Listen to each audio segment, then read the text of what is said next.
Fala pessoal, sejam muito bem-vindos a mais um episódio do Power Mind aqui na TVUI, juntamente do nosso querido co-host, professor Rafael Guerreiro. Tudo bem, professor? Tudo bem, Paulo. E com você? Tudo jóia. Pessoal, Tá bom. Hoje a gente vai receber aqui no nosso podcast um convidado incrível. Ele que, bom, daqui a pouco eu falo o nome dele, é um empreendedor apaixonado pelo agronegócio e pela criação de oportunidades. Com uma trajetória marcada por desafios e aprendizados, Vinícius começou sua carreira no setor, passando por empresas como Cargill e Marfrig, até fundar diversas empresas focadas em soluções inovadoras para o agro, como a Germinari e a Bioma. Além de ser um visionário no mundo dos negócios, ele é conhecido por seu compromisso em transformar pessoas em empreendedores e por sua crença de que o futuro do país depende do empreendedorismo responsável. E dizendo isso, seja bem-vindo, Vinícius Gomide. É Gomide Santo mesmo, né? Santos mesmo. Gomide Santos. Legal, cara, seja bem-vindo. Obrigado, professor. Espero corresponder a tudo isso que você disse. Enquanto você estava dizendo, eu falei, nossa, se eu for 50% do que você falou, vai ser sensacional a conversa. Não, o que é isso? Enquanto propósito de vida também. Com certeza você é. E, cara, para a gente poder começar o nosso papo, conta uma coisa pra gente. A gente já começar com um papo descontraído, né? Você hoje é da área do agro, né? Sim. Mas você é fundador da Amaretto. Conta essa história pra gente de culinária, gastronomia, agro, como é que tudo começou? Assim, todo restaurante é uma empresa agro, né? Porque, bem ou mal, você está lidando com matérias-primas que vêm do setor, né? E aí eu acho que um pouco que eu pude contribuir com meu irmão, sim, é um empreendedor do setor de restaurantes, trabalhou no Bauru por muito tempo. E ele queria empreender, e eu trabalhava na indústria de alimentos de base, de soja. Depois eu fui para a Marfrig, que é uma empresa já focada na proteína animal, carne de gado, aves e suínos, enfim. E eu vi o outro lado, a cadeia de suprimentos para os restaurantes, né? E meu irmão já estava dentro do restaurante gerindo o Barolo. Quando ele resolveu empreender, falou, vou montar um restaurante meu e tal, ele ficou um ano pesquisando o que fazer, como fazer e tal. Quando eu resolvi empreender com ele, trabalhava em Curitiba, como eu disse antes, eu comecei minha carreira agro na Cargill Agrícola, que é a maior empresa de alimentos do mundo, apesar de poucas pessoas conhecerem a marca, conhecer a empresa, porque ela está inserida em quase tudo que a gente consome no dia a dia, mas é uma empresa de B2B, ela não se expõe tanto no mercado do consumidor final, né? Já a Marfrig não, aí sim ela tinha um interesse em construir uma marca de carnes e tudo mais, e eu tive uma sorte, só para contar um pouco da minha trajetória, que na Marfrig eu vendia matérias-primas, proteína vegetal, para transformação em proteína animal, e já na Marfrig eu sentei numa cadeira oposta, que é a compra dessas matérias-primas, que a gente vai acho, poder falar um pouco mais sobre isso durante o podcast, que é um universo incrível, cheio de emoções, parece um filme de terror em alguns dias e um filme de ação nos outros, né? E aí quando meu irmão me chamou, falou, Biro, você não quer, virou meu apelido de família, empreender comigo? Aí eu pude somar um pouco das minhas competências, das minhas habilidades no início do projeto do Amaretto, né? Por sorte, o restaurante cresceu, hoje são 6 unidades, não está só em Uberlândia, também está em Uberaba, teve uma incursão em Goiânia, mas depois retornou, mas é um projeto muito exitoso para minha família, para o meu irmão e certamente para os consumidores que conhecem o produto. Legal, legal. Professor Rafael convidou também o Vinícius para estar aqui hoje. Muito interessante, né, professor? Quando a gente vê um empreendedor que parece que áreas diferentes, mas que se conectam de uma forma muito próxima, né? Com certeza. Vinícius, então, quero mais uma vez te dar as boas-vindas à universidade, de volta à Universidade Federal de Uberlândia. Pedir para você também conversar um pouquinho aí, igual a gente estava falando lá fora, contar um pouquinho da sua trajetória, como é que você veio parar nesse mundo aí, você começou na Cargill aqui em Uberlândia, e por que você foi empreender? O que te levou a empreender? Você vislumbrou oportunidade? Foi alguma necessidade pessoal de empreender? A gente vai começar o nosso bate-papo por aí. Então é uma honra recebê-lo aqui nos estúdios da TV Universitária. Obrigado. Bom, assim, acho que empreender de alguma forma é um chamado interno muito forte que você escuta e dá vazão, né? De alguma maneira é. Mas eu tive uma sorte enorme, assim.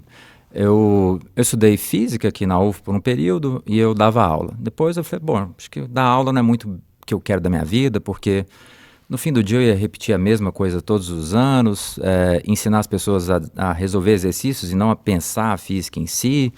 E aquilo me frustrava um pouco quando chegava um aluno, sentava com um caderno de exercício do ITA, aqueles mais difíceis e tal, falava, me ajuda a resolver esse. Terminou a resolução, o interesse acabava, né? E eu vi aquilo e falei, poxa, acho que eu quero um pouco mais profundidade, né, no que eu vier a fazer como meio de ganho de vida, né? E aí eu resolvi fazer administração, meus irmãos, meu cunhado, enfim, minha família, quase todos eram de administradores, eu via que eles estavam, enfim, tocando uma vida divertida, boa, com bons empregos e tal, eu falei, pô, vou fazer administração, foi pura e simples assim.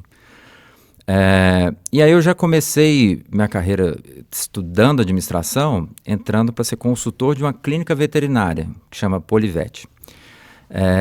Da Andréia, uma veterinária apaixonada pelo ofício, mas não sabia administrar o negócio. E é uma clínica bem conhecida aqui bem conhecida, na cidade. Até pelo empenho da Andréia. A Andréia é uma pessoa que dedica muito esforço em ser uma profissional muito boa, muito qualificada. E aí eu lembro bem que ela tinha uma série de desafios de gestão. E eu olhava assim, bom, a veterinária não estudou gestão. E eu estava no primeiro período. E aí ela me chamou para a gente desenhar um software para ajudar a gerir. Olha como engraçado, né? Nunca tinha pensado nisso, como as coisas vão se conectando lá na frente. Ela me convidou para desenhar um software para ajudar na gestão da clínica veterinária. Eu lembro que a gente tinha uma linha de faturamento bem razoável. André, desculpa se eu estou abrindo seu faturamento, mas na época eu faturava pouco mais de 30 mil reais. E uma das ideias que eu dei para ela, a gente desenvolveu um plano de saúde para cachorro. Que ela não acreditava. Eu falei, bom, mas as pessoas... E era uma coisa nova, naquela época não tinha. Isso era 2001. Tá. Olha aí. E aí ela falou, isso não sei, eu acho que não faz sentido. Eu falei, não, se ele pagar um pouco por mês, ele vai sempre buscar a melhor condição de saúde para o seu animal, para o seu cachorro, né? E na época eu nem tinha pet, hoje eu tenho. Enfim, eu já entendo o amor de quem tem um cachorro e quer oferecer o melhor para ele, né?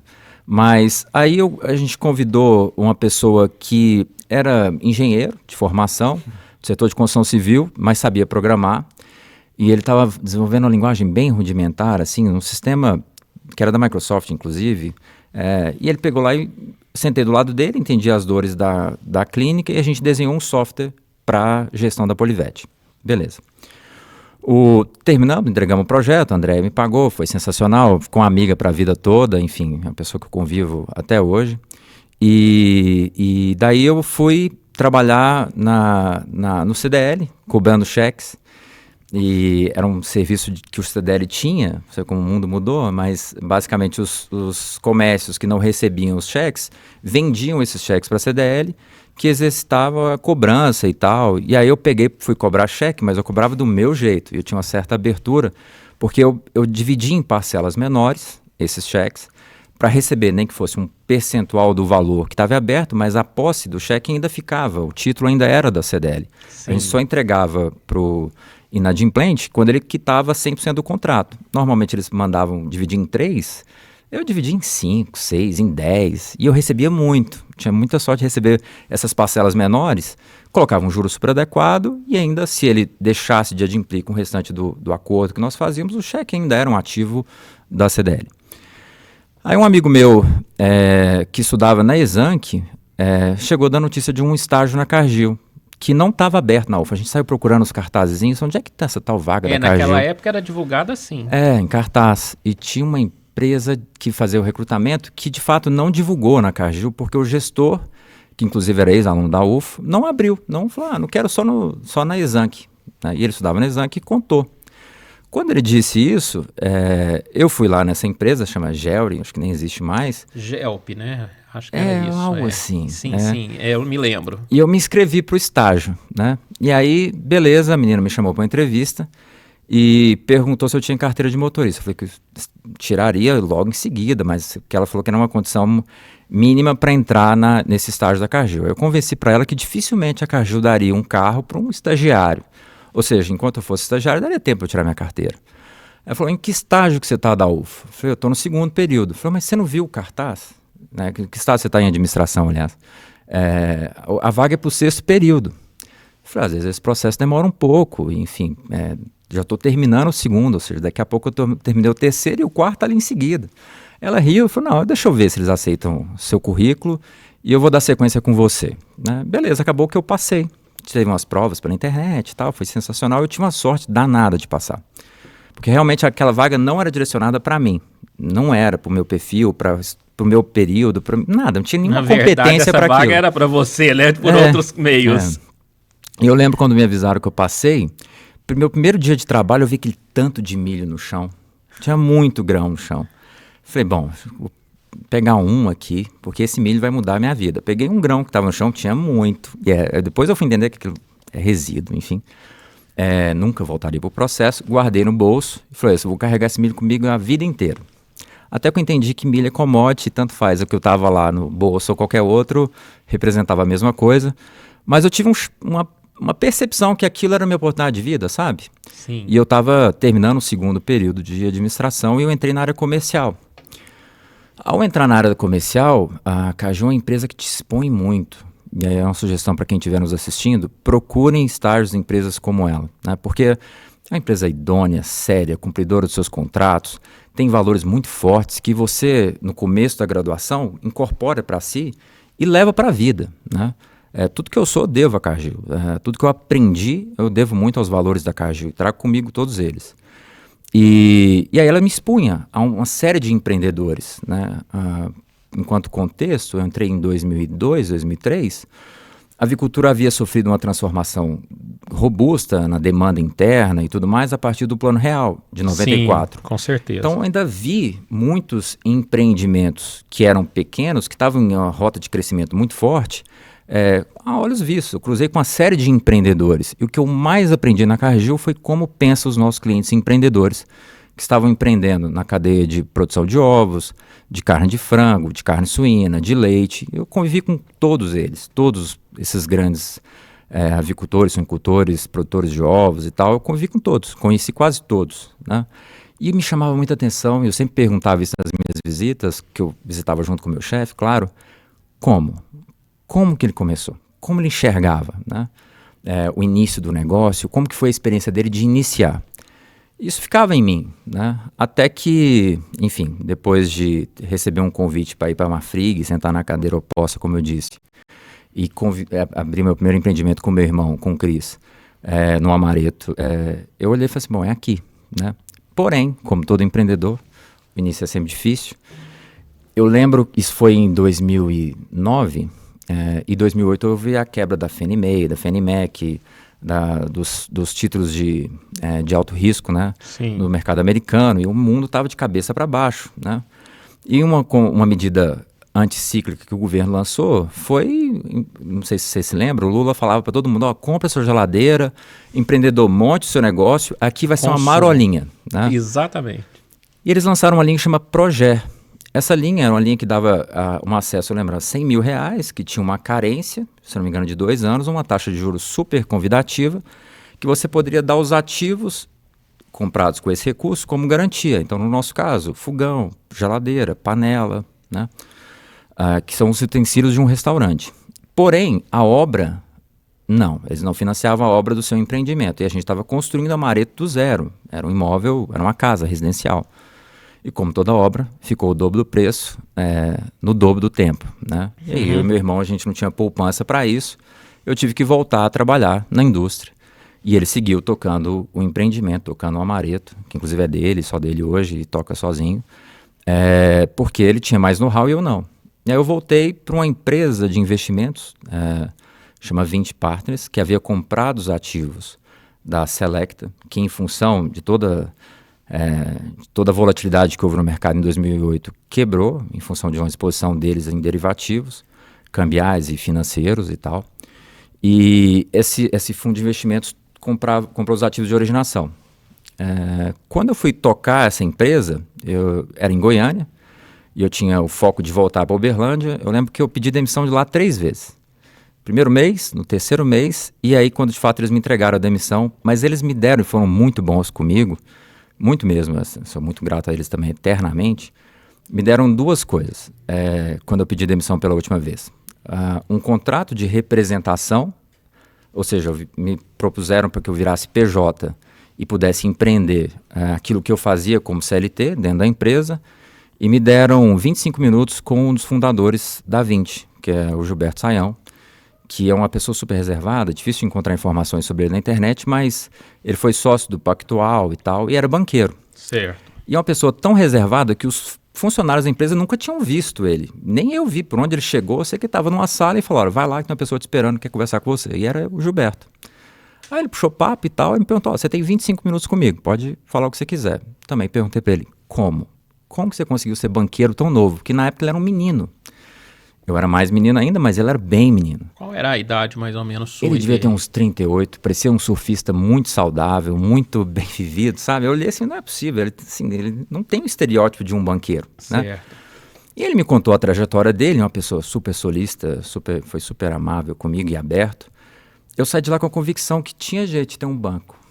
Enfim, por mais louco que fosse, eu falei, olha só, tem jeito, ele conseguiu, né? E não tinha, enfim, ele não tinha background familiar para isso, né? E conseguiu, um banqueiro super relevante, super competente. E aí eu saí desse Deixando prêmio... claro que não é esse formato de banco que as pessoas estão acostumadas a ver aí na rua, não, um banco de varejo. Não. É um banco de investimentos, é um setor bem exótico. Mas, enfim, então, de onde veio a vontade de empreender? Eu fui exposto a conhecer um monte de empreendedores e é riquíssimo isso. Conhecer pessoas que empreendem, que dividem como foi, todos os seus desafios, conta sem nenhuma reserva, né? O quão complexo é empreender no nosso país e quanto bom também é, sobretudo quando dá certo, claro, né?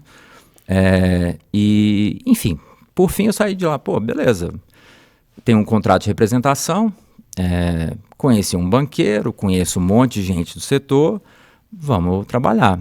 E aí eu convidei um amigo meu, que foi meu colega da UF, e meu colega de Cargill, para empreender comigo. Eu brinco com ele, com o Rato, foi corajoso demais, porque a gente tinha um papel assinado, uma única folha, e ele veio do nada, ou seja, a gente fez tudo do zero, começar o empreendimento, né? E já se foram 14 anos, sei lá, a gente deve ter empregado ao longo do tempo mais de 200, 300 pessoas, talvez, assim, isso só nessas empresas agro. A gente já movimentou muito dinheiro, a gente já fez muito bem para muita gente, já ajudou muita gente a conhecer o que não conhecia, a empreender e tocar melhor os seus empreendimentos a partir dos conhecimentos que nós tivemos nessa cadeia de valor que a gente atuava. E formamos alguns empreendedores, né? Várias pessoas que trabalharam conosco montaram as suas empresas, estão super bem, são concorrentes nossos muito bem-vindos, inclusive, e estamos aí. Então, e essa empresa que você começou lá, fruto desse contrato, é a Bioma hoje ou a Germinari? A Bioma é uma spin-off da Germinari. Essa primeira empresa que a gente montou... Explica para quem nos acompanha aí, o que é a Bioma, o que é a Germinari, claro. O que vocês fazem, que eu sei que é um ecossistema bem completo e complexo. Assim, eu poderia dar um monte de palavrinhas difíceis. Não, assim, mas vamos falar sem ser no jargão, vamos falar no fim mineirês aí, claro. Nós, enquanto espécie, a gente chegou aonde chegou, e a gente é uma espécie hegemônica no planeta Terra e estamos buscando empreender em outros planetas, em asteroides e satélites e tal. De fato. A gente é uma espécie muito, muito exótica, né? Os sapiens é realmente uma espécie danada, porque a gente sabe gerir riscos, né? Então, gerir risco está na essência das pessoas, está na essência nossa, né? E a Germinari ajuda as empresas a gerir risco. Commodities agrícolas tem uma premissa base. Primeiro, só para conceituar o que é commodity, é um produto que você não diferencia um pelo outro, é um bem fungível, né? Então, tanto faz eu comprar a soja do produtor A ou do produtor B, soja é uma commodity, ela não se diferencia em si. Diferentemente se eu comprar um carro elétrico ou um carro a combustão, né, da marca A ou da marca B. Né? Eu tenho uma série de atributos que diferenciam um do outro. Commodity não, né?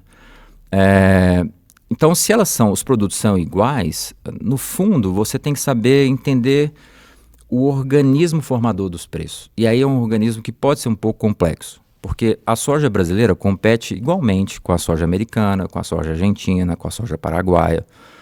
Mas o processo de formação de preço, ele é bastante claro, né? E você pode manejar isso. Ou seja, em algum momento você, como hoje, por exemplo, o real se desvalorizou frente ao dólar, nós nos tornamos mais pobres em dólar, né? E mais baratos para quem compra na moeda estrangeira. Isso gera um monte de oportunidades ou riscos, né? Vai de como a empresa gerencia isso. A formação do preço, no caso do complexo soja, começa lá no município de Chicago, ela é adequada em cada um dos portos, e aí cada porto tem um negócio que chama prêmio, que é um valor negociado entre as empresas, que a gente valoriza o prêmio, por exemplo, do Golfo do México em relação ao prêmio do Porto de Santos, ou de Rosário, na Argentina. E isso é um valor, né? E depois o câmbio. Essas 3 variáveis básicas constituem a formação do preço aqui em Uberlândia, ou em Araguari, ou no Mato Grosso. E elas oscilam todo o tempo. Certo. A Germinari viu como oportunidade, primeiro, tinha um contrato de representação de venda de soja, e a gente queria agregar valor ao nosso serviço, que era ensinando o comprador a gerir essas variáveis, que era o nosso trabalho lá na Cargill e era o meu trabalho lá na Marfrig. Não era comprar, era gerir risco, né? Comprar risco. Então, esse mecanismo, quando a gente olhava para a média dos compradores, das cooperativas, das fábricas médias, eles não conheciam. Eles achavam que commodity era mais ou menos comprar por oferta e demanda e negociar o preço a partir do relacionamento, de o quão relevante ele era para aquela esmagadora, onde, na verdade, um bom comprador não é assim. Só para trazer no que a gente brinca no escritório, no jargão, há muitos anos, comprar commodity não é ser um bom tirador de 10. O que eu quero dizer com isso? Às vezes você liga lá e vai comprar um caminhão de água mineral.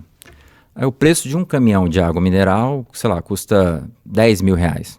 Aí um comprador profissional, pago para exercer a função de comprar, e consequentemente comprar o mais barato possível, senta com o vendedor de água mineral da Pepsi e pede para ele R$10 de desconto por caminhão. Por quê? Porque ele é um cliente antigo, de relacionamento e tal. Enfim, por favor, tira 10, a gente é tão amigo. E a pessoa vai lá e tira 10, né? E aí ele acha que, bom, se eu comprei X mil reais de água, economizei R$10, acabei de economizar tantos reais para a empresa, estou bem, paguei meu salário. Em commodities não é assim. Um pequeno comprador pode comprar soja mais barato que o maior comprador de soja do Brasil, se ele acertar o time, a quantidade e a estratégia certa. E é comum isso acontecer. Ou seja, compra-se bem Contratos futuros. Exato, quando você entende o preço no tempo, né? E aí você está administrando essas 3 variáveis que eu disse: a cotação na Bolsa de Chicago, prêmios portuários e câmbio. Só que isso tem que ser desvendado e levado para o mercado consumidor técnico. E aí a Germinari se prestou a esse papel, de ser uma consultoria de preço, de formação de preço, para os compradores de proteína vegetal, ajudando a gerir o risco dessas commodities agrícolas na formação do custo das rações. E a gente teve bastante êxito. A gente vendeu o nosso primeiro contrato para a cooperativa de Junaí, depois para a cooperativa do Prata, e fomos crescendo nessa operação e, enfim, de lá... Tão forte hoje de vocês são cooperativas, ou não? Também, dentro da Germinari. Hoje, como é que é o portfólio de cliente de vocês? Não sei se você pode abrir alguma coisa desse tipo, mas assim, um percentual de cooperativa, indústrias, fabricantes, como é que é? A gente atende basicamente as 3 proteínas animais base, né? Aves, suínos e leite, né? Uhum. Corte também, mas, enfim... ou seja, os nossos clientes são grandes confinadores, grandes empresas produtoras e compradoras de leite, como a Danone, por exemplo, a CCPR, uma série de cooperativas do Sul, que aí fazem todo tipo de transformação de soja em ração em proteína de peixe, farelo de soja, aves, suínos, enfim, né? Essa é a nossa cadeia de valor, onde a gente está inserido. E um dos mecanismos de gestão de risco é a colocação do produto. Então, você vai lá e desenha uma estratégia. Quem comprou farelo de soja, no caso, em 2024, no começo do ano, comprou com um câmbio muito mais barato, com a cotação na Bolsa de Chicago mais ou menos no mesmo nível e com um prêmio sobre a exportação bem mais baixo, né? Ou seja, basicamente ele pagou no farelo de soja R$1.800 a tonelada. FOB Uberlândia, que é uma praça extremamente importante para o Brasil todo, enquanto esmagamento de soja. Uberlândia esmaga mais ou menos 10 mil toneladas de soja todos os dias. Isso é muito, né? Muito. E hoje o mercado está negociando em torno de R$2.100, R$2.200 a tonelada. Imagina você ter uma matéria-prima que sobe 20%, 25% em um ano. Quanto isso é arriscado para quem compra e produz a partir dessa matéria-prima? Né? Sim. E, consequentemente, ele não consegue... não é porque o farelo subiu que o leite vai subir e muitas vezes eles andam em caminhos opostos, a proteína da soja sobe, o leite cai, e aí é um desafio enorme de gestão desses riscos por parte dos produtores, que são menores e tal, mas cadeias avícolas já conseguem manusear um pouco melhor as ferramentas de rede, de gestão desse risco. E o que a Germinar se propôs a fazer é levar isso, democratizar essa informação e esses mecanismos para empresas menores que não acessavam. Vocês fazem a intermediação desses contratos. Isso como veículo... E aí você tem um grupo de fornecedores também para apresentar para os seus clientes? Você faz essa ponte? Sim, isso é um dos mecanismos de gestão do risco que a gente faz. A intermediação como mecanismo de acesso dessas matérias-primas por parte da indústria transformadora. E é por meio... Você tem alguma plataforma? Como é que entra TI nesse negócio seu? Uhum. Então, resgatando o início lá, que, enfim, certamente tinha conexão, quando eu recebi o desafio da Polivet ajudar a desenvolver o software, eu achei aquilo sensacional, né? Sensacional. E uma das ferramentas de você comprar commodities agrícolas de uma maneira adequada, talvez eu esteja usando algumas palavras meio exóticas assim, mas é você comprar frame. Como eu disse, proteína de soja, gente, é um negócio gigantesco. Gigantesco, no mundo todo, é enorme, são muitos bilhões negociados, né, todos os anos. E é uma commodity que as pessoas normalmente não conhecem, você não cruza isso. Acho que ninguém tem um sonho de infância de ser um vendedor de farelo de soja, né? Apesar de ser um mercado... Se não conhece, né? Porque se conhecer, vai ter. É um mercado muito, muito grande. É porque não conhece. E tem N formas de você comprar. Como eu disse, na compra spot, é essa compra do dia a dia casual que você liga para o seu fornecedor e negocia um preço ali do dia e acha que você tirou uma vantagem enorme. Uma outra compra é você comprar por componentes. É uma compra muito mais técnica e sofisticada. Você compra a equação de composição do preço. Ou seja, a equação de formação do preço de uma commodity agrícola não é uma formação de um preço comum de um produto, sei lá, de varejo normal, né? Que é custo mais margem, mais, sei lá, frete, e você chega num preço final, né? Commodities agrícolas são negociadas a partir da oferta e demanda global. E aí você pode comprar um contrato de frame que você equaliza o preço a partir dessa equação e o comprador fica com a responsabilidade de formar o seu próprio preço. Imagina que interessante. Você está comprando um produto que quem forma o preço final é o próprio comprador. A margem da esmagadora já está garantida na realização da equação. Fez a equação, ela travou a margem dela, né? Agora, a formação, a trava da cotação na Bolsa de Chicago, a trava do basis e a trava do câmbio é feito pelo comprador e aí com uma liberdade extrema. Porém, isso era feito em planilhas de Excel. E a Germinari geria muitas curvas de frame, enquanto um serviço consultivo da Germinari, e olhava para aquilo, até o Conrado que ficava muito mais à frente do que eu, ele tinha umas 12 planilhas diferentes de cada uma das curvas, ele controlava as fixações ali, mas por mais habilidoso que ele fosse, ele não conseguia capturar todas as oportunidades que essa equação dava, porque a equação permite você travar a cotação do próximo mês, por exemplo, do mês de dezembro, ou travar a cotação de novembro de 2025, agora, nesse exato momento. Se um comprador de frame quiser travar a cotação de Chicago de novembro do ano que vem, ele pode. Isso é da natureza de contratos futuros, né?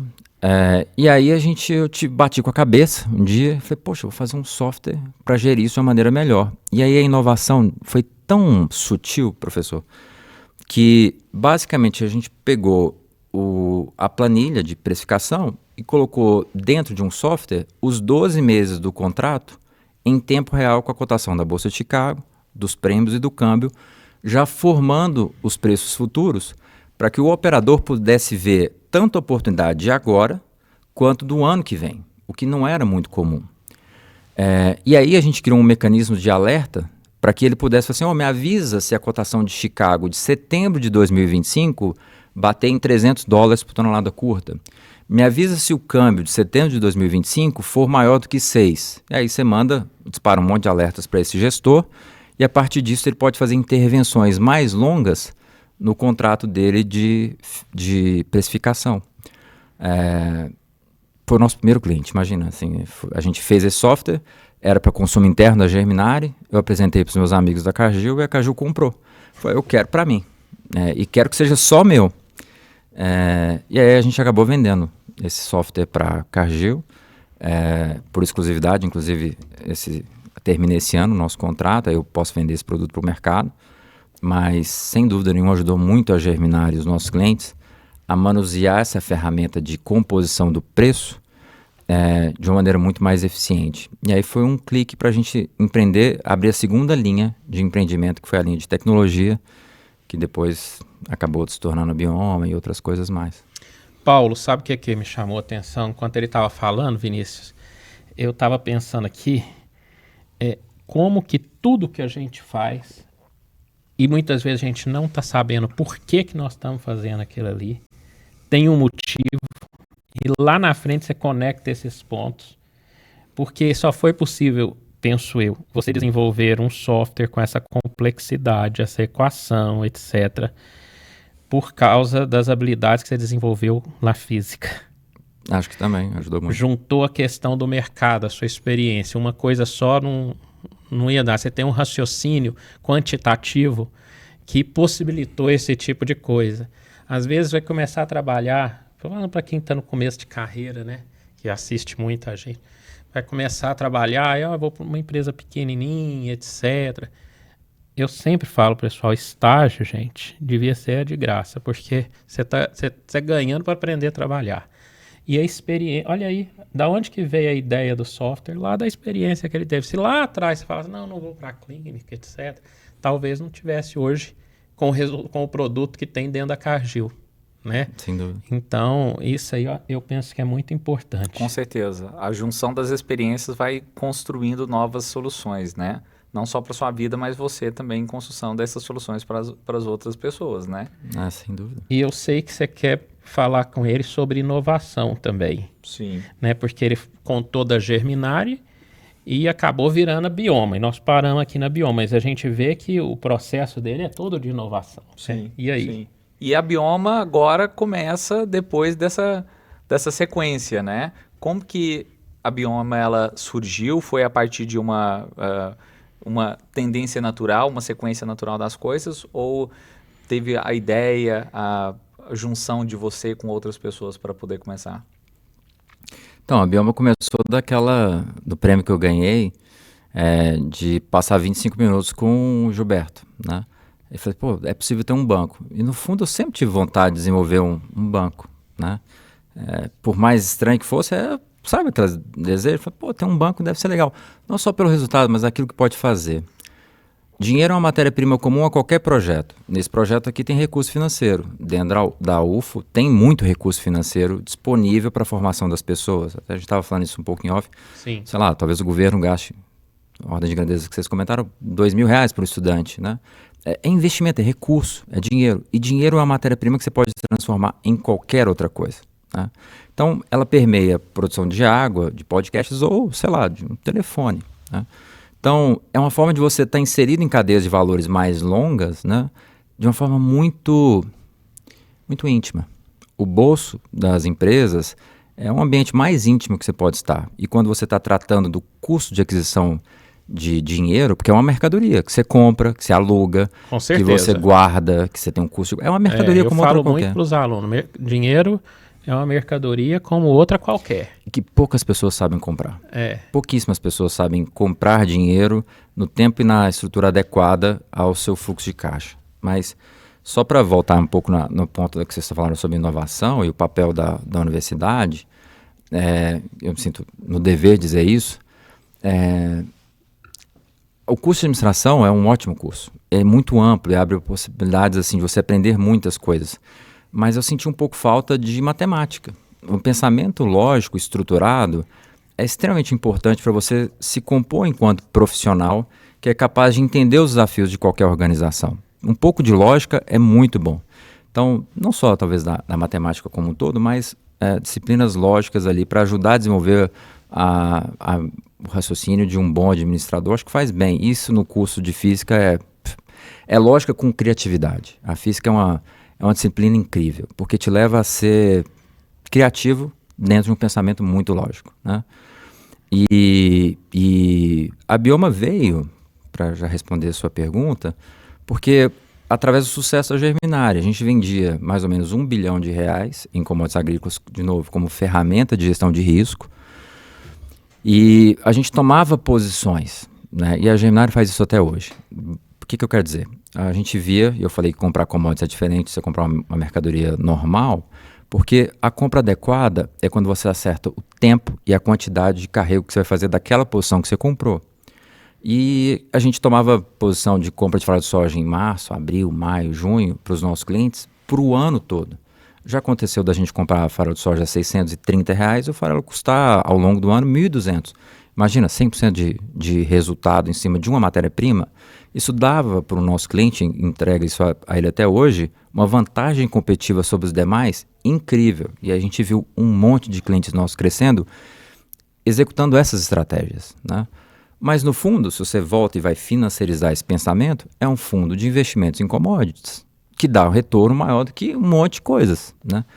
Eu falava isso muito com o Conrado, com o meu sócio. Falei, Conrado, a gente tem um fundo de investimentos, só que a gente não tem estrutura para desenvolver de fato esse produto e vender as cotas desse produto de uma maneira adequada, como o mercado financeiro exige. Porque quando o cliente consegue ter uma margem tão alta como essa que você mencionou, vocês ganhavam um percentual em cima daquela compra ou vocês ganham um percentual também em cima do ganho que ele teve? A gente nunca colocou esses contratos de performance em vigor na Germinária, mas é uma excelente ideia. Lá a gente cobrava consultoria mensal. Isso para nós, enquanto gestão de custo e capacidade de investir, era sensacional, porque você tinha uma receita recorrente, né? E aí a gente tinha uma clareza para onde levar a empresa a partir dessa receita recorrente, e a gente ganhava o comissionamento das operações que nós executamos. Então, tudo aquilo que era feito pela empresa, e não aquilo que foi adquirido pelo cliente, tudo que era feito pela Germinária, a Germinária recebia um comissionamento dessas operações. Então, era um variável, junto com o fixo, que a combinação dos dois nos dava uma oportunidade boa de investir em talentos e crescer a empresa e seguir para frente, né?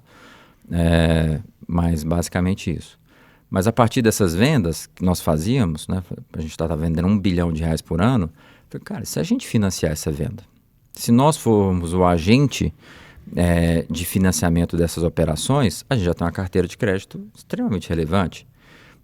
E sob a ótica de gestão desses riscos, nós estávamos sentados numa cadeira muito especial, que é a cadeira de quem envia o custo de dentro, a formação do custo. E, obviamente, se eu entendia que aquela empresa estava muito bem comprada em milho e em farelo, e ela ia fazer ração a partir desses dois produtos, que é mais ou menos 60% do custo de uma ração, ela teria um ano muito saudável. Se ela estava bem comprada nessas commodities, um ano dela seria muito bom. O caixa dela ia dizer isso para a gente. Uhum. E aí, risco menor, consigo financiar uma operação a baixo risco. Ótimo, né? O desenho foi ótimo. Só que o ticket da Germinária, o ticket nosso de operação lá é muito alto. E o nosso caixa não me permitia fazer frente a esses tickets, né? A Bioma não tinha recurso financeiro. É onde que eu quero chegar agora para saber o que você fez. Enfim, o que a gente faz todos os dias? Porque um banco, de manhã, ele é um mendigo que está lá na pracinha tentando captar recurso, e à tarde, de fato, ele tem a função de banqueiro. Então, você capta com a esquerda e empresta com a direita. No meio, e esse é o papel do banco, é administrar o risco. É administrar o risco para poder formar o preço para remunerar o investidor e também formar o custo para quem toma aquele recurso seu, né? E um dos mecanismos que a gente encontrou para reduzir o risco da nossa operação, vamos seguir como um banco consultivo, uma operação financeira necessariamente consultiva. Ou seja, o nosso crédito ele é assistido. Não é bisbilhotar, é estar junto, é fazer junto. E aí a perna da Germinária, que já atendia empresas grandes, né, era um passo grande para a nossa operação financeira. Aí vamos escolher uma operação com ticket menor. E a gente escolheu entrar na pecuária leiteira e com essa visão consultiva, peguei minha pastinha e fui atrás para conhecer o setor. Quem dava consultoria para o setor? E a gente identificou duas empresas do Triângulo Mineiro que eram empresas super relevantes em consultoria. As duas juntas atendiam um pouco mais de 1 milhão de litros de leite por dia, mas eram 100% offline. Né? Assim, imagina, eram cerca de 40 consultores. Isso em qual ano? Isso há 2 anos atrás, né? Quando a gente identificou. E eu olhei para ele, sentei lá, eu lembro bem, assim, foi em Patos, depois eu tive, perdão, a primeira reunião em Patrocínio, depois eu fui a Patos conhecer uma outra empresa do setor, porque eu estava indo conhecer o setor mesmo, cru, sem saber quase nada. Era 100% offline, planilha de Excel, e as planilhas, ou seja, os projetos não se conversavam. Cada consultor atendia um grupo de fazendas, mais ou menos 20 fazendas por consultor, e uma vez por mês eles encontravam para discutir casos, mas não tinha muita ciência nem aceleração das informações para cruzar os dados, porque era tudo em planilha de Excel individual. Beleza. Depois eu fui a Patos e vi uma empresa que tinha um software, mas já bem envelhecido, enfim, na linguagem antiga e tal, que fazia integração do tanque de leite com o RP dos laticínios. Eu cheguei lá e no meio sabe a reunião exploratória, assim? Falei, você venderia a sua empresa? Ele falou, vendo. Sei lá, foi uma aquisição muito rápida, porque quando ele sentou, ele passou um preço, a gente já tinha uma ideia mais ou menos do quanto valia, o preço estava dentro do que a gente falou, a gente comprou a empresa em 15 minutos, né, enquanto processo. E aí trouxe para a nossa base, essa empresa de tecnologia de Patos, 14 mil produtores para a base. Agora eu tenho 14 mil preços aqui dentro. E a negociação com as consultorias estava andando de lado, foi uma negociação, como toda negociação com o mineiro, bem lenta, bem mais lenta do que a gente imaginava. Mas enquanto a gente estava negociando a aquisição dessas empresas, a gente estava desenvolvendo um produto para elas, que era o software de gestão da consultoria, para a gente aglutinar essas informações e a partir disso ter uma sala de controle da consultoria consolidada, ter as informações de alerta do que aconteceu na fazenda, já cruzar com a informação do que poderia acontecer com uma outra fazenda a quilômetros de distância. E a gente já foi desenvolvendo esse produto a partir do convívio da negociação. Quando o produto ficou pronto e a gente apresentou a ideia, a aquisição veio junto. E aí eles acabaram, a gente fazendo uma troca de posição e a gente comprando essas empresas de consultoria. E aí sim a gente debutou no mercado de crédito assistido, com o nosso time de consultores que estão dentro da fazenda, desenvolvendo as fazendas, e quanto mais desenvolvidas elas forem, menos risco de crédito elas entregam para nós e para o mercado financeiro, e a gente pode dividir isso, né, até para o mercado cobrar juros menores, e construir uma pecuária leiteira que nos entregue produtos com mais adequados, com mais qualidade, a um custo econômico bem mais baixo, porque é um desafio produzir alimento nesse país, com a quantidade de recurso subsidiado que tem, é muito menor do que a produção, e com o custo do capital extra que ele tem que tomar do jeito que está, né? É muito desafiador. E aí a gente tenta diminuir isso, né? Aumentando o nível de entendimento da cadeia, porque quanto mais luz, quanto mais clareza você tem no risco, menor é o juro que você cobra, né? Ou você deixa de aquela operação de lado e fala, aqui não me cabe, e você segue sua vida, né? Com certeza. Deixa eu só fazer um comentário aqui, porque a gente tem que fazer um pequeno cortezinho e voltar. Não vou deixar de fazer o meu merchan aqui, né? Verdade. Porque, na verdade, nós estamos aqui no podcast da Faculdade de Gestão e Negócios, e dentro da Faculdade de Gestão e Negócios da UFO, nós temos 3 cursos de graduação. O curso tradicional nosso de administração, que é um curso com mais de 50 anos de existência, mas nós temos também o curso de administração pública no ensino à distância e o curso de gestão da informação.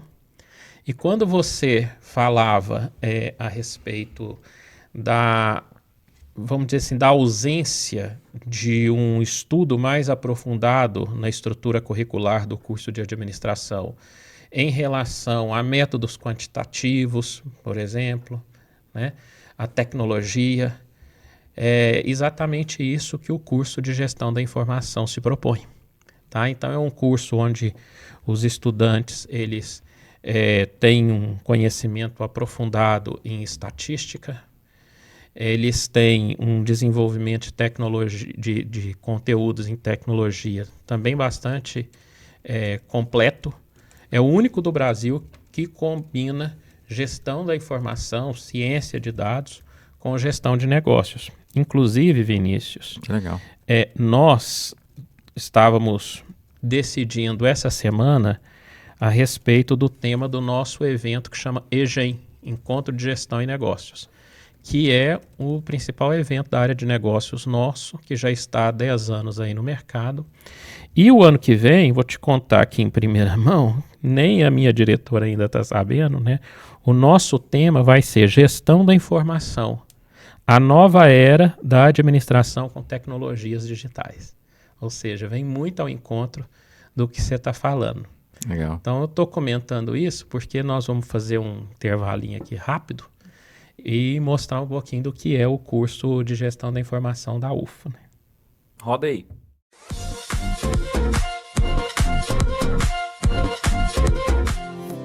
Você já se imaginou sendo responsável por dispositivos capazes de solucionar problemas ou realizar atividades de maneira independente, como os carros autônomos ou os robôs que atuam nas indústrias? Ou por desenvolver plataformas, mecanismos, aplicativos relacionados à segurança de dados, inteligência artificial e tecnologia da informação, conhecida popularmente como TI. Então, conheça o curso de Gestão da Informação da UFO. Se você é uma pessoa curiosa e se identifica com os meios digitais, com a tecnologia e quer atuar no mundo corporativo ou até mesmo empreender no seu próprio negócio, o curso de Gestão da Informação da Universidade Federal de Uberlândia é ideal para você. Por se tratar de uma área promissora, com alta demanda qualificada e, consequentemente, remuneração acima da média comparada com as outras profissões. O curso de bacharelado dura 4 anos e oferece 60 vagas a cada semestre. Nessa graduação, você aprende a elaborar e executar processos relacionados à automação de máquinas no geral, seja nas fábricas ou em qualquer outro setor da economia, bem como ser responsável pela gestão eficiente de ambientes computacionais e garantir a segurança da informação das empresas no meio digital. No curso você aprende ainda a elaborar estratégias e soluções que sejam eficazes e viáveis, que possam contribuir com a mobilidade das pessoas e melhorar a gestão das cidades inteligentes. Além de ser responsável por fazer todas as migrações de informações, documentos, arquivos, recursos e aplicações de uma empresa para um ambiente digital seguro e compartilhado em rede, mais conhecida como nuvem. Na gestão da informação, você também pode liderar o projeto do desenvolvimento de um design de um site, sempre mantendo foco na experiência de navegação do usuário para que o tempo de permanência numa página seja cada vez maior. Se formando em gestão da informação na UFO, você desenvolverá um senso crítico e analítico. Sabemos que a escolha da primeira profissão é um dos grandes desafios, e o curso de gestão da informação da UFO configura-se como uma excelente opção de carreira. Eu digo primeira profissão porque as pessoas que estão entrando agora, nesta fase, certamente terão uma ou várias profissões ao longo de sua vida profissional. Neste contexto, é muito importante que você encontre algo que lhe dê prazer e satisfação, para que tenha qualidade de vida e os resultados financeiros venham como consequência natural. Na era digital, sobretudo agora, no pós-pandemia, quando a tecnologia tornou-se presente em nossas vidas em todos os campos, o curso de Gestão da Informação da UFO se revela como uma das mais atraentes alternativas no mercado. No curso de Gestão da Informação, você vai aprender a fazer a investigação de dados, dispositivos e sistemas operacionais, com o objetivo de mapear possíveis evidências relacionadas a crimes cibernéticos, o que facilita a identificação de autores ou dos responsáveis. E até mesmo atuar como um hacker ético, ou seja, profissional que tem a complexa missão de usar os seus conhecimentos com o objetivo de proteger a segurança das informações, otimizando a tecnologia de uma empresa, evitando violações de sigilos. Diversas reportagens apontaram as 15 profissões mais promissoras do futuro, sendo que 13 delas estão relacionadas com a gestão da informação, o que confirma o amplo leque de oportunidades de atuação. Em outras palavras, isso significa que, dentre as diversas opções, certamente você encontrará aquela com maior afinidade. Como profissional da gestão da informação, você poderá trabalhar com a coleta, organização, análise e gestão de um volume de dados enorme para transformar em informações para a tomada de decisão. O curso de Gestão da Informação da UFO me preparou para o mercado de trabalho, formando um profissional multidisciplinar. Então hoje, pela gestão da informação, a gente consegue ver várias áreas, né? Dentre elas a parte de análise de dados, a parte comercial, a parte de computação. Isso, sem sombra de dúvidas, me ajudou a ter meu primeiro estágio, consequentemente participar de uma grande empresa aqui de Uberlândia, até hoje formar a minha empresa, que temos 26 funcionários trabalhando basicamente com análise de dados hoje. As atividades curriculares e extracurriculares da gestão da informação foram condizentes com o mercado de trabalho, principalmente a apoio consultoria, que foi uma das atividades que eu participei dentro da gestão da informação, a empresa júnior. Então, durante 3 anos eu tive uma vivência acadêmica, profissional simultaneamente, né? Que sem sombra de dúvidas 90% do profissional que eu sou hoje foi decorrente dessa atividade em si, além das monitorias, das iniciações científicas e também das matérias que prepararam para esse profissional. Se você está pensando em entrar na área de tecnologia, estatística, comercial, se você está em dúvida definitivamente qual dessas áreas você quer trabalhar, ou se você quer ser um profissional multidisciplinar, onde tem flexibilidade de atender várias demandas dentro do mercado, o curso de Gestão da Informação, sem sombra de dúvida, é um dos cursos que vai te formar para essas oportunidades, tá? Seja como profissional de desenvolvimento, né, na área de programação, seja como analista de dados, né, cientista de dados, ou até mesmo na parte de gestão, tomadas de decisões, ou todos eles simultaneamente, como nós fazemos hoje.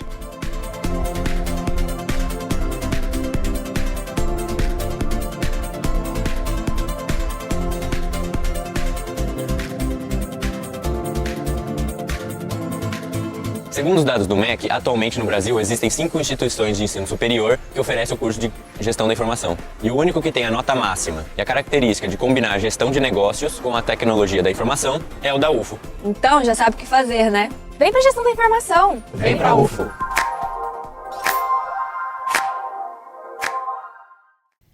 Bom, e continuando então nosso assunto aqui, Vinícius, você fala muito sobre empreendedorismo, né? Foi algo que você conheceu e foi tendo a experiência ao longo das empresas que você trabalhou e depois das suas próprias empresas, né? Como é que surgiu esse gosto, essa vontade de se envolver cada vez mais com empreendedorismo e levar a outras pessoas também a buscar isso nas suas vidas? Por conhecer o impacto, assim, professores mudam o país, mas infelizmente a maior parte dos professores que mudam o país hoje estão sob a gestão de governos que não se interessam muito por isso, né? Valorizam muito pouco. Um outro grupo de pessoas que transformam o país são os empreendedores, né?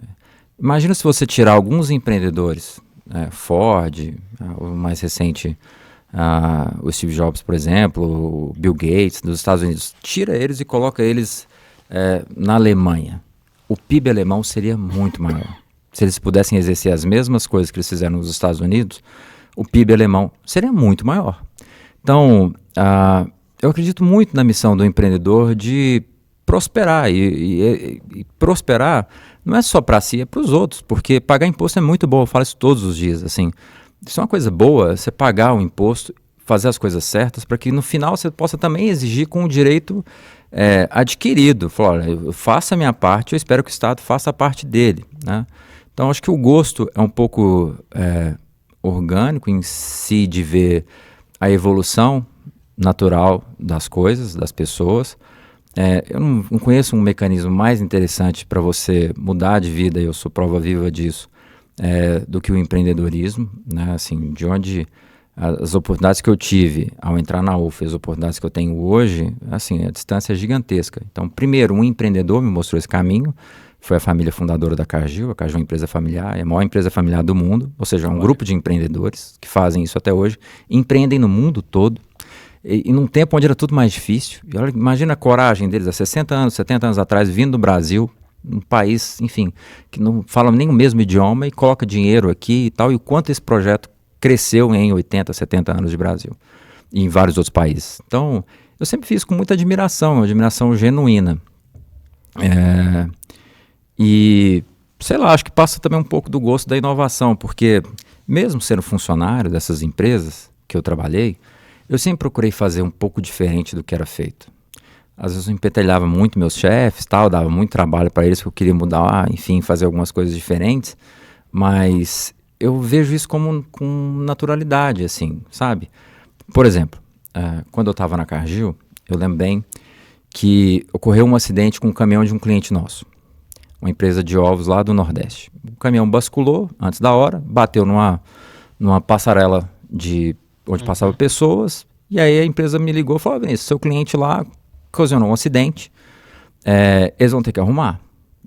Beleza, liguei, falei: desculpa, tal, mas aconteceu um incidente com o caminhão de vocês aqui e tal, a gente vai mandar o orçamento e eu gostaria que vocês, enfim, né, honrassem com o compromisso de corrigir o que foi ocasionado aqui dentro. Beleza, eu falei: não, tranquilo, Vinícius, manda aí. Beleza, quando eu mandei o orçamento, o gestor dessa empresa me ligou e falou: Vinícius, realmente custa isso para vocês fazerem uma passarela? Porque o nosso engenheiro foi aí. Assim, é 5 vezes o valor que nós faríamos. Falei: deixa eu ver internamente o que a Cargill diz. Se ela autorizar que vocês façam a obra, da nossa parte está tudo certo. E a Cargill autorizou: não, pode vir aqui, pode fazer a obra. Mas quando ele falou que mandou um engenheiro, era uma empresa de ovos, aquilo me chamou a atenção. Eu falei: como assim engenheiro? Engenheiro? A granja geralmente é uma construção civil tão simples. Como você nunca perde a oportunidade de andar e conhecer as coisas. Peguei e fui lá em Montes Claros, fui conhecer a granja deles. Eu nunca vi tanto concreto. Eles têm uma usina hidrelétrica dentro da granja. E veio de uma empresa de construção civil que foi contratada na época da Sudene para pavimentar um monte de rodovias no Nordeste. E aí, com toda a estrutura que eles tinham, eles montaram uma granja apoiada pelo governo para produzir ovos para o Nordeste, que é uma proteína barata e de fácil acesso, e estrategicamente era importante, e aquele local era estratégico, para se ter uma empresa como essa. Eu fui entender o tamanho da empresa, falei, nossa, eu sou comercial, devia conhecer o meu cliente e não conheço, né? E aí eu tive um clique de fazer um evento interno dentro da Cargill que chama Você Faz Parte, que é explicar para todos da empresa o que os nossos clientes faziam e como faziam. Aí eu desenvolvi um joguinho que a galinha saía da Cargill e ia até a granja da Somai, chama Somai Nordeste, essa granja e tal. A Cargill me apoiou em tudo. Falei, faz aí, chega o Bet. E a gente trouxe a gestora, a dona da empresa, para falar com as diversas áreas que a Cargill tinha. E a Cargill é uma empresa gigantesca, e dentro dessas áreas ela tem uma empresa no Japão que chama Toshoko, que é uma trade importadora de insumos que não tem lá no Japão, ela busca esses alimentos no mundo todo. Enfim, a rodada de inovação interna que a gente fez com esse cliente gerou compra conjunta em um armazém deles de milho para a empresa, venda de papelão da Cargill para eles embalarem os ovos deles, porque a Cargill é um enorme comprador de papelão e ela produz amido, que é uma matéria-prima para o papelão, venda de ovos para o Japão, através da trade da Cargill, eles passaram a exportar. Enfim, gerou tanta oportunidade dentro desse endoempreendedorismo, se é que existe essa palavra, ou se a gente está montando um neologismo aqui, mas que eu olhei e falei assim, gente, empreender é sensacional, porque você pode fazer isso na empresa que você trabalha, você pode fazer isso dentro da UFO. Certamente isso aqui, esse podcast é uma matéria de empreendedorismo. Sim. Porque não estava no seu escopo produzir um podcast para a Fagem. Imagino que não. Você que se meteu e falou, vou fazer. Isso. Né? Isso é empreender. Empreender muda. Muda a si mesmo, muda um município, muda uma escola, muda um país. E geralmente para o bem.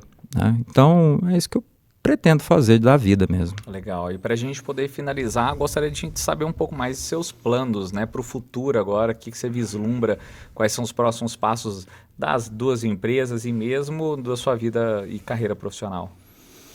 Seguir empreendendo, mas em coisas completamente diferentes, se possível, daqui a 6 anos. Eu espero seguir empreendendo no agro até os meus 50.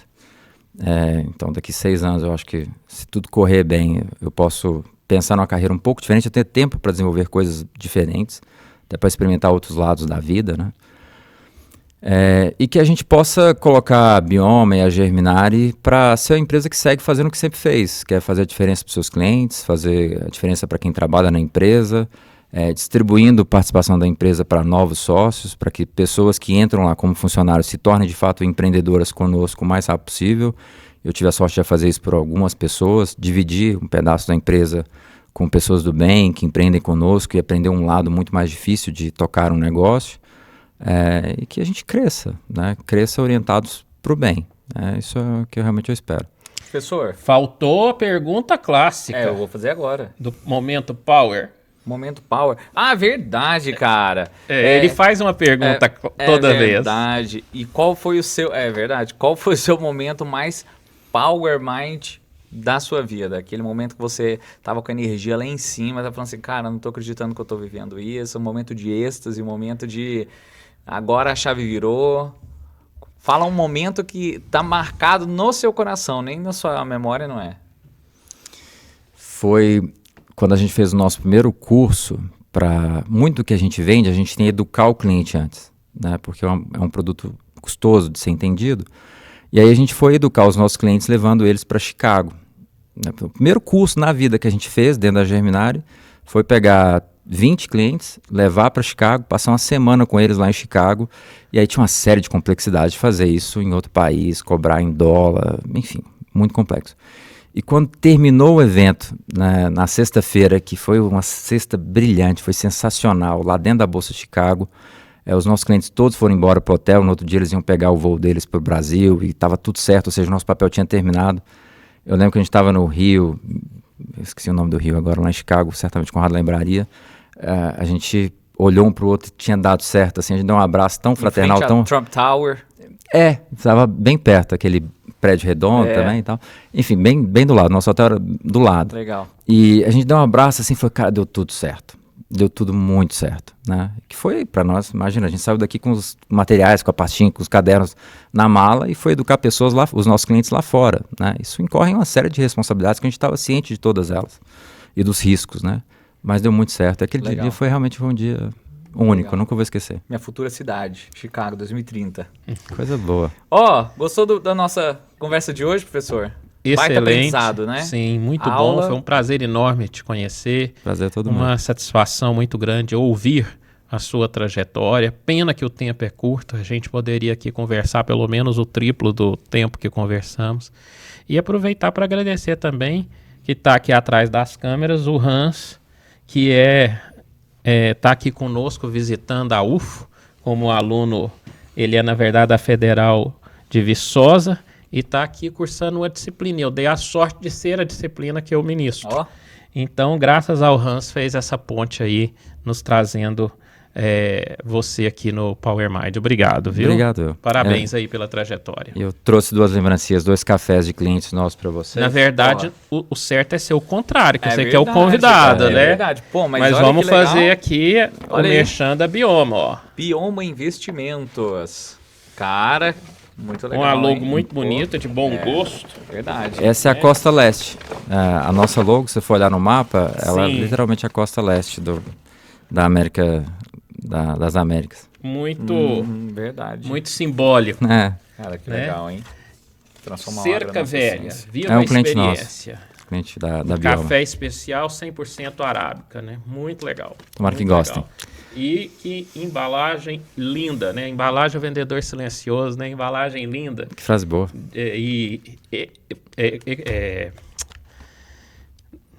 Me fugiu aqui a palavra. O quê, gente? Correto do ponto de vista ambiental, ambientalmente correto. Sustentável. Exatamente. Sustentável. De SG nós somos zero, né, professor? Não, é porque a gente vai ficando mais velho, às vezes foge uma palavra, outra tem hora, né? Cara, que legal, ó. Muito Transformar bom. o agro na nossa essência, pô. Muito legal. Mais que um banco, é mais que um banco mesmo. Senhoras e senhores, Vinícius Gomides aqui pra vocês. Se você gostou do nosso...